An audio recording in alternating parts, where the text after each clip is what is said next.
Guys, the kids are finally back to school, and that means that we can get back to the basics. And FlyLady, the basics is zone cleaning and decluttering. So we're gonna get that going, and also I'm gonna do a little season change. So let's get that fall started. Guys, you know that commercial where they say you get nose blind to certain scents? Well, I really feel like you sometimes get so used to seeing things in a certain way that we don't even recognize that it's messy. So some crazy things that I found is my husband or kids or somebody stacked all of these unused flower pots over on the side of the porch where you don't really see it, but it's still there and looks cluttered. I also found a random water cup, and this extension cord was literally plugged in outside of my front door going down my front steps.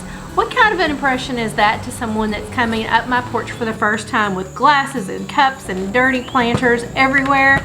Not the one that I want to make. So as I was telling you, it's a bit early to really bring on the mums, the pumpkins, and all the things that scream Halloween and fall.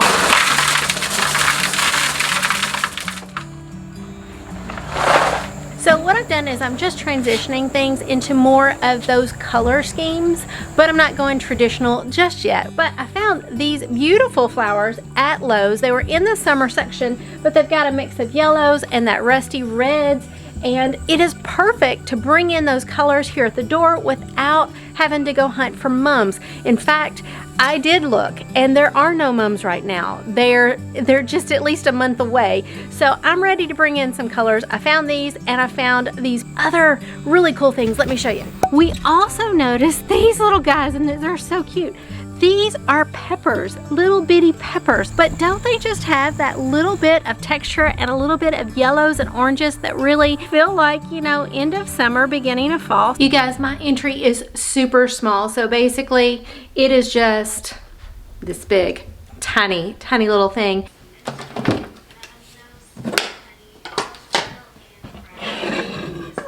It is also a place that easily gets out of control. So as you can see, as I've cleaned and decluttered my dining room, look at this stack of things that now have to go upstairs. But this happens day to day because when the kids come in, they drop backpacks and shoes and boots, and all the things always land at the bottom of the steps, right? So we have to fight this battle all the time to keep the entryway clean and neat. In my entry, I do have one extra cabinet, and all of my surplus goes in these bins. So when I do zone cleaning, I need to go through the bins, make sure everything is organized, and then see what I need to stock up on. So today we're really taking some tips from my two favorite decluttering divas, and that is the ClutterBug and also Minimal Mom. From Minimal Mom, what I'm learning is to just be really simple and specific on the decluttering. So we need three things. We need to get a trash bag, preferably black, so that when we put things into the trash, we don't see it and try and take things back out. So once it's in, it's in. We need a box of things that are to donate, and then we need a bin or basket to relocate things that we are going to keep back to the area that they need to stay. So three things. I need to go ahead and grab those really quickly, and then we will dive right back in. What I'm learning from the ClutterBug is that I'm a combination type, which is extremely common from what I understand. So I am clearly a ladybug, ADHD all over the place, have hard time staying focused on one task. So what I have to do is decrease the visual clutter, and that means cleaning off surfaces, hiding the mess out of sight so that it doesn't distract me. If it's very messy, I get so overwhelmed that I go into paralysis analysis. So that just means I just freeze up. I can't make progress because I don't know where to start. Then the second side of me kicks in. So when I open a drawer, I need all of the like items to be together. But you guys get what I mean. I like things kind of tucked away out of sight, but when I do open up the container or the drawer or the refrigerator or the closet, I need it to be sorted in some kind of neat and orderly fashion so that if I'm looking for you know, a can opener, I know exactly where to look. I don't have to go looking through a bin for the can opener. Do you get what I mean? Guys, I love fall. I love the sweaters, I love the boots, I love the temperature outside, and I love all of the beautiful colors.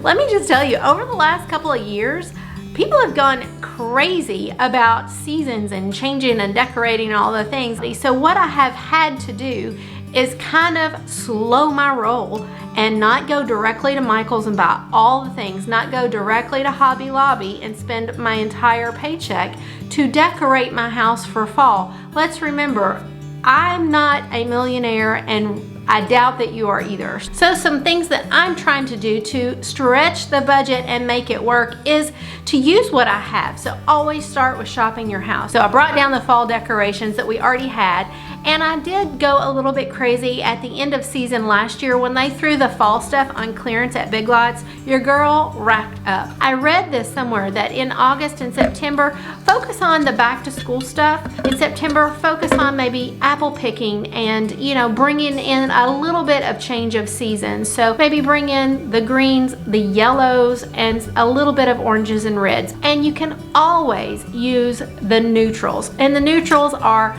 woods. Woods are a beautiful way to warm up the house and make it feel more fall. Use that in your decorating because that will transition all the way through without looking too themed. Then at the very end of September, I'm gonna start to trade that out and bring in more of my pumpkins and my Halloween things. I'm gonna, at the end of October, 1st of November, all the Halloween jack-o'-lanterns, all the witches, all of those things, they're gonna go away, and I'm gonna bring in a little bit more of the harvest, a little bit more of the Thanksgiving themes, the blessed, the turkeys and things like that. And then when you go, shop at the discount stores.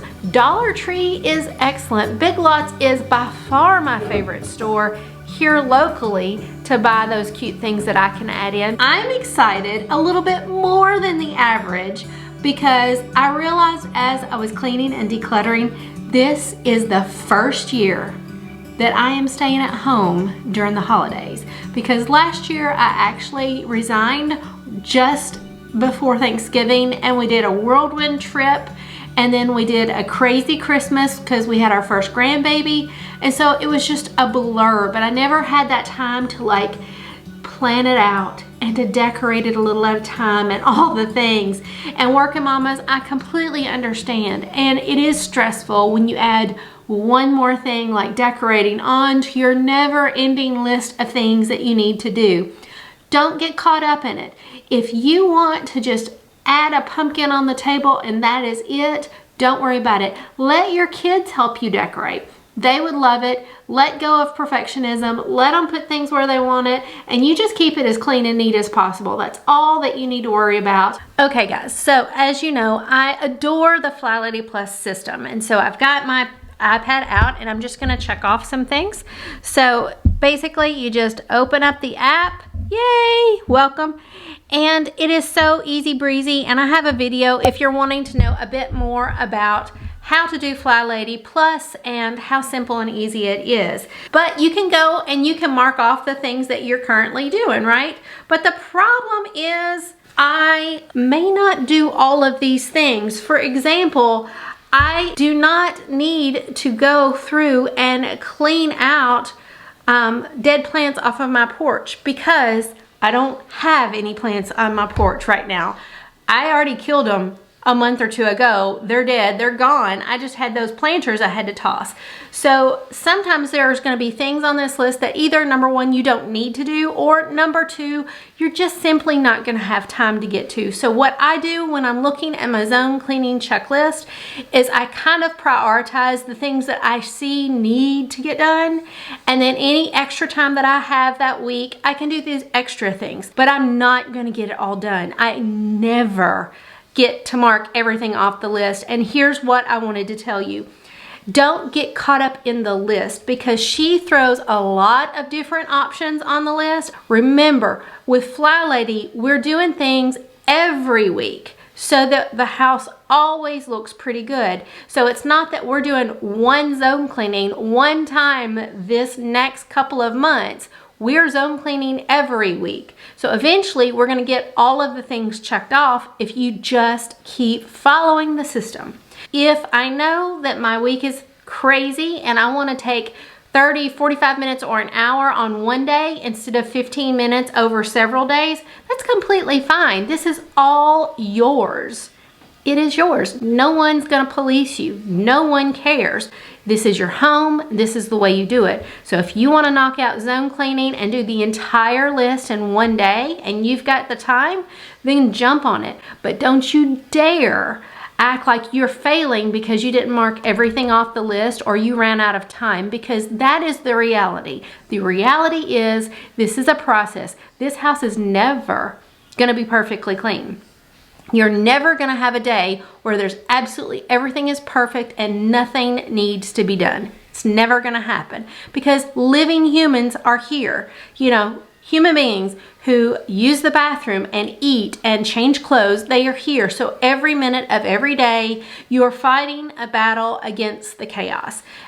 My desire is that you'll see this is a tool. This is part of our job. When you go to work, you do what you can in the amount of time that they give you to complete it. And that's what this is. There's an amount of time that you have to do this part of your job. But don't forget that you still have other parts of your job that you have to do as well. So it's your job as a mom, as the boss, as whatever. It is your job to keep an eye on all of these spinning plates and to make sure they all work, and not just focus on one and let the food go away, or focus on one and the kids are neglected, or focus on one, you are so worried about deep cleaning that you don't have time to sit in the floor and play with the kids. That is not our job. Our job is to do all of these little things and to keep managing it so that they all do pretty well and that they all get the attention that they need. So for me, I include my laundry room as part of Zone 1 because that is really and truly the main entry point for me and my family. In the laundry room, I'm always battling the dirty boot syndrome. So that is the area because we live out in the middle of a farm. Everybody has a pair of boots that's covered in grass, and it helps me have a visual place for all of those shoes to go when they come through the door. So the landing strip is basically an area beside of the door that you go out to get in your car. For us, it is in the laundry room. It is right by the back door, and it catches everything. So I try to go in there every day before bed and clear off anything that has landed there, put it away. That's the 2-minute tidy that we talk about. And then I set everything that I'm gonna need for the next day right there by the door, so that on the way out, if we've packed lunches, if we have returns that I need to take to the store, if I'm going to the grocery and I need to take my bags and the cooler or whatever, it's there, so there's no excuses for us to leave things and forget things.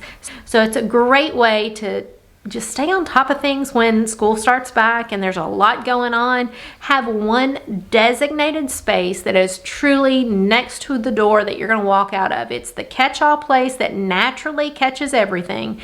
Put some baskets there to catch the papers, designate where things need to go. Make yourself a really great landing strip so that you can manage the house. It's like Grand Central Station right there. Guys, on this channel, we're all about finding what works for you. So the key to a blessed home is a routine that you can do, that you can manage. So watch this video if you need some suggestions on some things that you could maybe try that would make your mornings a lot smoother. I love y'all. Have a blessed week.